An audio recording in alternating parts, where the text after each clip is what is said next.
అధ్యక్ష, కామ్రేడ్స్, జై భీమ్, లాల్ సలాం. Danny sir ఇంతకుముందు మాట్లాడుతూ చాలా లోతైన, చాలా సంక్లిష్టమైన అంశాలని చర్చకు పెట్టారు.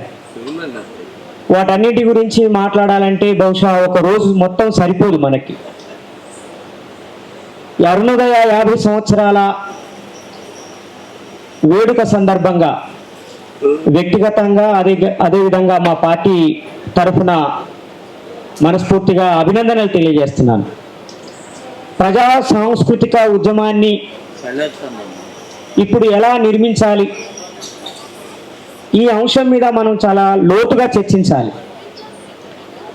ప్రజల సంస్కృతి అంటే ఏ ప్రజల సంస్కృతి? అది పీడిత వర్గ ప్రజల సంస్కృతి. పీడిత వర్గ ప్రజల సంస్కృతి ఏ ప్రాంతంది? ఉత్తరాదికి ఒక సంస్కృతి ఉంది, ఉత్తరాదిలో ఉన్న పీడిత వర్గానికి ఒక రకమైన సంస్కృతి ఉంది. ఈశాన్య భారతంలో ఉన్న పీడిత వర్గానికి ఒక రకమైన సంస్కృతి ఉంది. పశ్చిమ భారతంలో ఉన్న పీడిత వర్గానికి, శ్రామిక వర్గానికి ఒక రకమైన సంస్కృతి ఉంది. దక్షిణాదిలో ఉన్న 5 రాష్ట్రాల్లో ఉన్న శ్రామిక వర్గానికి మరొక రకమైన సంస్కృతి ఉంది. ఈ సాంస్కృతిక బహుళత్వాన్ని గుర్తించి తదనుగుణంగా మనము ఒక సాంస్కృతిక ఉద్యమ రూపాన్ని, సాంస్కృతిక కర్తవ్యాన్ని, ప్రణాళికని రూపొందించుకుంటే తప్ప సాంస్కృతిక ఉద్యమంలో మన విప్లవ కర్తవ్యాల్ని నెరవేర్చుకోలేము. ఇప్పుడు ఈ దేశం ఎదుర్కొంటున్న అతిపెద్ద సమస్య, ఈ తెలంగాణ విప్లవాల గడ్డ ఎదుర్కొంటున్న అతిపెద్ద సమస్య, హిందుత్వ సాంస్కృతిక జాతీయవాదాన్ని ఎదుర్కోవడం ఎలా? హిందుత్వ కల్చరల్ నేషనలిజం అనేది ఈ తెలంగాణని ఆక్రమిస్తున్న వేళ దాన్ని అడ్డుకోవడానికి మనం ఏం చేయగలుగుతాం అనేది ఆలోచించాలి. నరేంద్ర మోడీ 2014లో అధికారంలోకి రావడం, తెలంగాణ రాష్ట్రం ఏర్పడడం రెండూ ఒకేసారి జరిగాయి. నరేంద్ర మోడీ అధికారంలోకి వచ్చిన తర్వాత చాలా పవర్ఫుల్గా, బలవంతంగా, శక్తివంతంగా హిందుత్వ నేషనలిజాన్ని, హిందుత్వ కల్చరల్ నేషనలిజాన్ని సౌత్ ఇండియాలోకి, ముఖ్యంగా తెలంగాణలోకి ఫోర్స్ఫుల్గా పుషప్ చేశారు, నెట్టేశారు. ఈ కల్చరల్ నేషనలిజం అనేది దక్షిణాదిలో ఉన్న, ఆ మాటకొస్తే దేశవ్యాప్తంగా ఉన్న విభిన్న బహుళ సంస్కృతుల్ని, వాటి అస్తిత్వాన్ని, వాటి గుర్తింపుని రద్దు చేసి, నాశనం చేసి కేవలము బ్రాహ్మణీయ సంస్కృతిని హిందూ సంస్కృతి పేరు మీద రుద్దాలనే ప్రయత్నం చేస్తున్నది. దానికోసం ఎంచుకున్న విధానమే ఒకే దేశం, ఒకే మార్కెట్, ఒకే పన్ను. ఈ ఒకే దేశం, ఒకే మార్కెట్, ఒకే పన్ను విధానం మూలంగా హిందూ సంస్కృతి అనేది 2000 జనాభా ఉన్న ప్రతి గ్రామంలోకి చొచ్చుకొని వచ్చింది. అది మార్వాడి సంస్కృతి రూపంలో వచ్చింది, అది గుజరాతీ వ్యాపారుల రూపంలో వచ్చింది. తెలంగాణ సంస్కృతిని కాపాడుకోవడానికి, తెలంగాణ ఆత్మగౌరవాన్ని కాపాడుకోవడానికి, తెలంగాణని దోపిడీ చేస్తున్న వలసాంధ్ర పాలకుల నుంచి ఈ తెలంగాణని విముక్తి చేయడం గురించి అరుణోదయ సాంస్కృతిక సమాఖ్య అద్భుతమైన పాటలు పాడింది, రాసింది, ప్రజల్ని చైతన్యం చేసింది. తెలంగాణ రాష్ట్రం ఏర్పడ్డ వెంటనే 10 సంవత్సరాల్లోనే తెలంగాణ అస్తిత్వం ప్రమాదంలో పడ్డది, తెలంగాణ సంస్కృతి ప్రమాదంలో పడ్డది. కారణం ఏంటంటే నరేంద్ర మోడీ ప్రవేశపెట్టిన విధానాలు. కాబట్టి ఈ కల్చరల్ నేషనలిజం అనే పేరు మీద ఒక ఫాసిస్ట్ కల్చరల్ టెండెన్సీని, ఒక ఫాసిస్ట్ సాంస్కృతిక ఉద్యమాన్ని ఈరోజు మన దేశంలో, మన రాష్ట్రంలో అమలు చేస్తున్నారు. ఫాసిస్ట్ కల్చర్ ఏంటిది అని అంటే అది నాయకుల్ని వ్యక్తిగతంగా ఆరాధించడమే కాదు, అది ఒక దేవుడి స్థాయికి తీసుకెళ్తుంది. నరేంద్ర మోడీని రాముడి అవతారంలోకి తీసుకెళ్తుంది, నరేంద్ర మోడీని మహాదేవుడి అవతారంలోకి తీసుకెళ్తుంది. నరేంద్ర మోడీ ఒక్కడే ఈ దేశాన్ని కాపాడగలుగుతాడు అనే ఒక వ్యక్తి ఆరాధనలోకి తీసుకెళ్తుంది. డీయిఫికేషన్ ఆఫ్ ఇండివిజువల్స్, అది ఫాసిస్ట్ కల్చర్ యొక్క లక్షణం. అదేవిధంగా హింసని జనరలైజ్ చేయడం, సంస్కృతి అంటే ఏమిటి అని అంటే స్వేచ్ఛ, సోదరభావం, సమానత్వము, ప్రేమ, కరుణ అనుకుంటాం. కాదు, ఇప్పుడు సంస్కృతి అంటే హింస.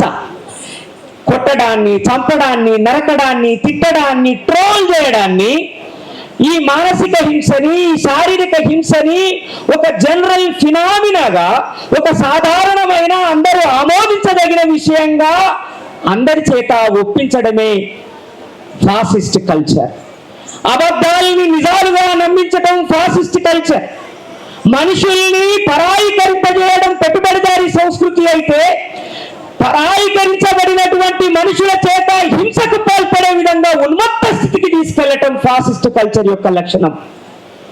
ఇంత భయంకరమైన ఈ ఫాసిస్ట్ కల్చర్ ఉన్న ఈ సమయంలో, ఈ విప్లవాల గడ్డారిన ఈ తెలంగాణ మీద అరుణోదయ సాంస్కృతిక సమాఖ్య 50 సంవత్సరాల వేడుకలు జరుగుతూ ఉన్నాయి.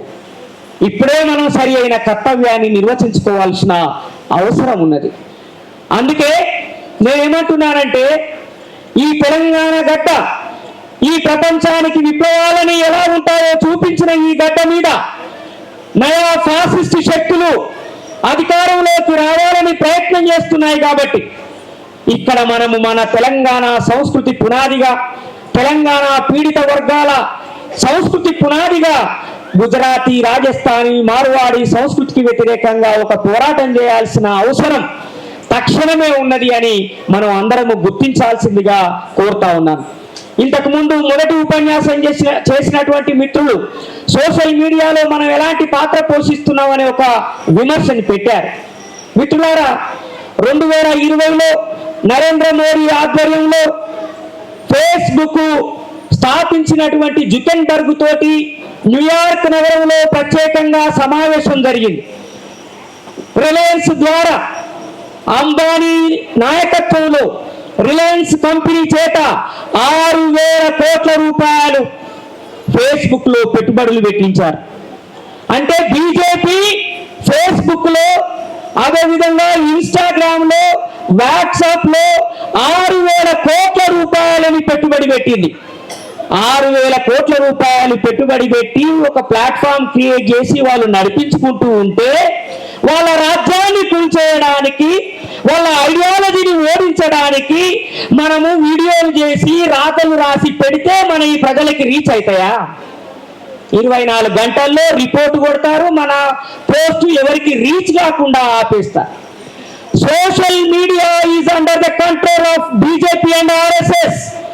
సోషల్ మీడియాలో మాట్లాడే వాళ్ళని నాయకులుగా, సోషల్ మీడియాలో మాట్లాడే వాళ్ళని మేధావులుగా, సోషల్ మీడియాలో మాట్లాడే వాళ్ళని ఈ దేశంలో విప్లవం తీసుకొచ్చే వాళ్ళుగా ఎవరైనా భ్రమపడితే అది అబద్ధం, అది అసత్యం.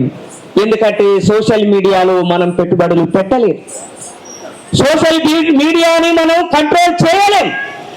మరి ఏమిటి పరిష్కారం అంటే, గ్రామాలకి తరలండి అని ఆ రోజుల్లో ఎలాగైతే ఊరు వాళ్ళకి వెళ్ళిపోయి ప్రజల్ని నేరుగా కలిసి వాళ్ళ బాధలు తెలుసుకొని వాళ్ళని కలిసి వాళ్ళతో కలిసి మెలిసి బతికి వాళ్ళ కోసం త్యాగం చేసి ఎలాగైతే ప్రజా సాంస్కృతిక ఉద్యమాన్ని, ప్రజా విప్లవాన్ని నిర్మించామో అదొకటే మార్గం తప్ప సోషల్ మీడియా మార్గం కాదు మిత్రులారా. అందుకని నేను వీసీకేగా వ్యక్తిగతంగా అరుణోదయ సాంస్కృతిక సమాఖ్య గత 50 సంవత్సరాలుగా చేసిన ఉద్యమాల్ని ప్రత్యక్షంగా చూసిన వాణ్ణి. అరుణోదయ సాంస్కృతిక సమాఖ్య పాటలు, మాటలు, కళారూపాల ద్వారా ప్రభావితమై వామపక్ష ఉద్యమాల్లోకి వచ్చిన వాణ్ణి. అందుకని అరుణోదయకి చావు లేదు, చావు ఉండకూడదు. ఈ దేశంలో విప్లవం వచ్చేంత వరకు ఈ అరుణోదయ సాంస్కృతిక సమాఖ్య పని చేస్తూనే ఉండాలని కోరుతూ ముగిస్తున్నాను. Thank you. జై భీమ్.